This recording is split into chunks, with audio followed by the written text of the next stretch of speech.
मांझी में गुंडागर्दी नहीं चलने दूंगा। और जिस तरह से आप बाहरी तट के लोग मांझी में घूम रहे हैं, आप देखिए, तो ये जनता जवाब देगी, क्योंकि लोकतंत्र में हथियार वोट है। और चुपचाप लोग मन बना लिए हैं कि इस बार ट्रक छाप पर वोट देना ही, तो ये बर्दाश्त से बाहर है। और कहेंगे हम राजपूत की बात कहते हैं, ये तलवार यहां नहीं चलती है।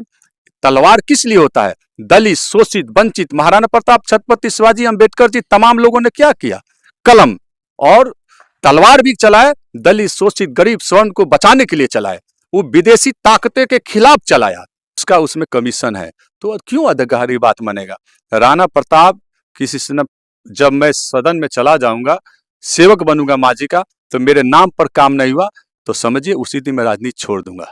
इतनी डर अधिकारियों में पैदा कर दूंगा। आप आने दीजिए समय। लगातार सरगर्मी मांझी क्षेत्र में बढ़ चुकल बा और अभी निर्दलीय प्रत्याशी डब्ल्यू से सीधे हम बातचीत करेंगे। क्या लग रहा है, जनता के पास डोर टू डोर जा रहे हैं निर्दलीय प्रत्याशी? तो 20 साल से घर का बैठा और कोई ऐसा घर नहीं जो व्यक्तिगत रूप से मैं नहीं जानता। और निश्चित तौर पर इस बार ट्रक छाप 10 नंबर पर जो है, इस पर ट्रक छाप निश्चित तौर पर चुनाव जीतने वाली है। और मांझी की जनता जीत रही है। ये मेरी लड़ाई नहीं, मांझी की जनता की लड़ाई है। और ये मान सम्मान और सम्मान की लड़ाई है।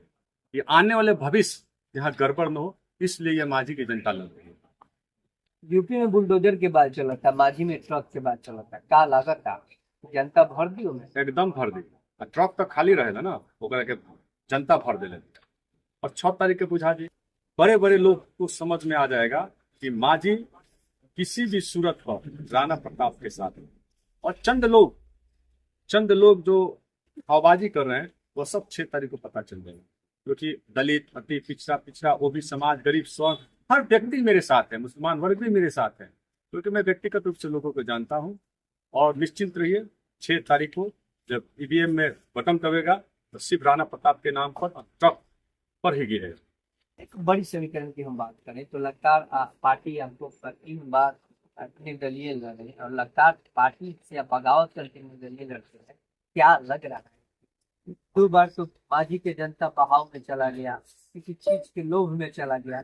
इस बार मांझी की जनता आपको लोभ या लालच में या पार्टी विशेष का चुनाव नहीं करेंगे? पार्टी विशेष चुनाव यहाँ पर देखिए, दीनदयाल उपाध्याय जी ने स्पष्ट रूप से कहा है कि जब पार्टी किसी व्यक्ति को, गलत व्यक्ति को टिकट देती है, तो जनता का काम है वोट देकर अच्छे लोगों को विजयी बनाने का।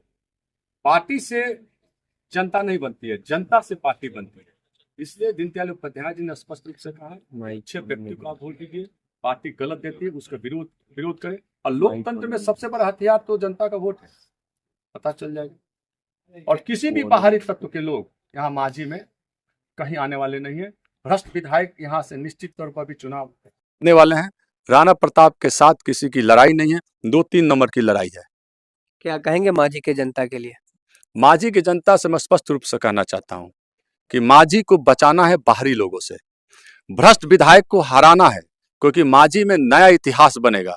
निश्चित तौर पर आप देखिए, मांझी एक नया इतिहास जहाँ हर वर्ग के लोग साम्राज्य स्थापना करेगा यहाँ पर। और निश्चित तौर पर मुझे सेवक भेजेगा, बनाकर भेजेगा मुझे। लगातार मांझी की समीकरण की हम बात करें तो यहाँ पे तमाम पार्टियां का नेता लोग पहुंच रहे हैं, तमाम लोग बड़े बड़े सियासी की बात कर रहे हैं, लेकिन मांझी की जनता क्या डब्ल्यू के साथ रहेंगे? और मैं एक चीज मैं बता रहा हूँ, बाहरी तत्व के लोग जो विदेश से आए हैं, अंग्रेज जैसे यहाँ पर कब्जा करना चाहते हैं। तो पूरे मांझी के लोग ने कहा, जब मुझे टिकट नहीं मिला, हजारों की संख्या में मेरे घर पर थे लोग। एक फेसबुक में डाला कि इस तारीख को मीटिंग है, और उन लोगों ने कहा कि राणा प्रताप, अगर आप चुनाव नहीं लड़ोगे तो मांझी आने वाली पीढ़ी आपको माफ नहीं करेगी। इस चीज को बचाना किसी भी सूरत में है। मैं यहाँ पर किसी भी सूरत में मांझी में गुंडागर्दी नहीं चलने दूंगा। और जिस तरह से आप बाहरी तट के लोग मांझी में घूम रहे हैं, आप देखिए, तो ये जनता जवाब देगी, क्योंकि लोकतंत्र में हथियार वोट है। और चुपचाप लोग मन बना लिए हैं कि इस बार ट्रक छाप पर वोट देना ही। अच्छा, एक भ्रष्ट विधायक, ऐसा विधायक हमने नहीं देखा। एक मामूली सा साइकिल चलाने वाला व्यक्ति, लोगों ने उनको चुनाव जितवाया, आज 4-4 गाड़ियां हैं उनके पास, अरबों रुपए की संपत्ति है। अपने अफिडेविट में क्या उन्होंने दिया, 1800% उन्होंने अपना जमीन जायदाद बढ़ाया। उनकी पत्नी का नाम पर आप देखिए, बीघा का बीघा जमीन है। और जिस तत्व को गाली दे रहे थे, सामंतवादी तत्व के लोग बोल रहे थे, वही सब ठेकेदार है।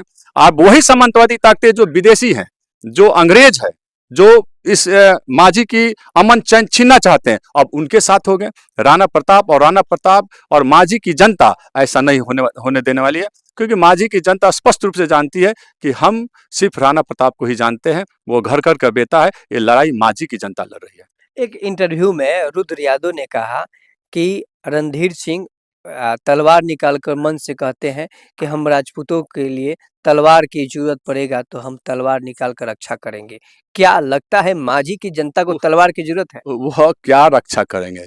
जिस मंच पर मांझी के विधायक सत्येंद्र यादव थे, 2020 का मैं चुनाव निर्दलीय लड़ रहा था, उसी मंच पर राजपूतों की गाली दी जा रही थी। क्या बात करेंगे विदेशी जो एनडीए के टिकट लेकर आए हैं और राजपूत समाज को गाली दे रहे थे। मैं किसी भी समाज को कोई गाली दे, किसी भी जाति को गाली दे और मैं उस मंच पर बैठूंगा तो किसी की हिमाकत नहीं कि कोई किसी जाति को गाली दे। अब मैं तो छत्रपति शिवाजी, महाराणा प्रताप, अंबेडकर जी का और कर्पूरी ठाकुर का, बीपी मंडल का और एक एक व्यक्ति का मैं वंशज हूं। तो फिर कोई गाली दे तो ये बर्दाश्त से बाहर है। और कहेंगे हम राजपूत की बात कहते हैं। ये तलवार यहां नहीं चलती है। तलवार किस लिए होता है? दलित, शोषित, वंचित, महाराणा प्रताप, छत्रपति शिवाजी, अंबेडकर जी, तमाम लोगों ने क्या किया? कलम और तलवार भी चलाए, दलित, शोषित, गरीब, स्वर्ण को बचाने के लिए चलाए। वो विदेशी ताकतें के खिलाफ चलाया। इसलिए ये यहाँ पर किसी भी सूरत पर, और कुछ मुट्ठी भर तत्व के लोग हैं, जैसे अंग्रेज के साथ लोग थे, उसी तरह मांझी में मुट्ठी भर लोग, दोनों व्यक्ति मिले हुए हैं। आप देखिए, मैं 20 के चुनाव जब लड़ रहा था तो वही विदेशी ताकतें जो मांझी में एनडीए के टिकट लेकर है, वो सत्येंद्र यादव को मदद कर रहे थे। वही जो ठेकेदार थे, वो आज दूसरे को मदद कर रहे थे। उस समय कौन थे? उस समय सत्येंद्र यादव की बात कर रहे हैं। क्या राजपूत की बात करेंगे?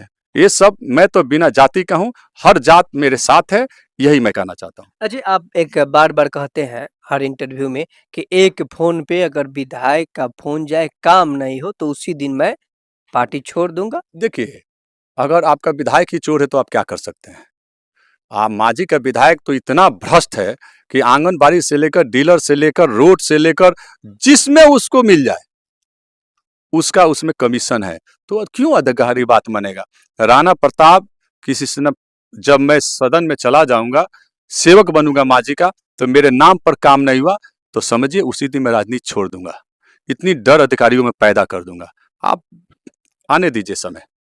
लगातार आपने राणा जी का बात सुना, इन्होंने साफ तौर पे कहा कि अगर एक फोन पे अगर जनता का काम नहीं हुआ तो उसी दिन से मैं राजनीतिक अपना करियर छोड़ दूंगा। ये बड़ी सवाल है मांझी के जनता के लिए, क्योंकि जो 25 से 30 वर्षों से मांझी के जनता के लिए सेवा किया और मांझी के विकास के लिए हमेशा चिंतित रहा, लेकिन पार्टी ने उन्हें ठगा, छला और ऐसे लोगों को के साथ विकास की हम बात करें तो जाते जाते तमाम 6 तारीख के मांझी विधानसभा क्षेत्र के तमाम जनता जनार्दन से अपील निवेदन होगा कि इस बार चुनावी सरगर्मी है, जातीय राजनीति से हटके है। आप अपने सोच समझ के अच्छे व्यक्ति को सपोर्ट करें, वोट करें, ताकि मांझी विधानसभा क्षेत्र में एक अच्छा विधायक आए और विकास की धारा रफ्तार हो। जय हिंद, जय भारत। निर्मल के साथ स्वस्थ रहिए, सुरक्षित रहिए।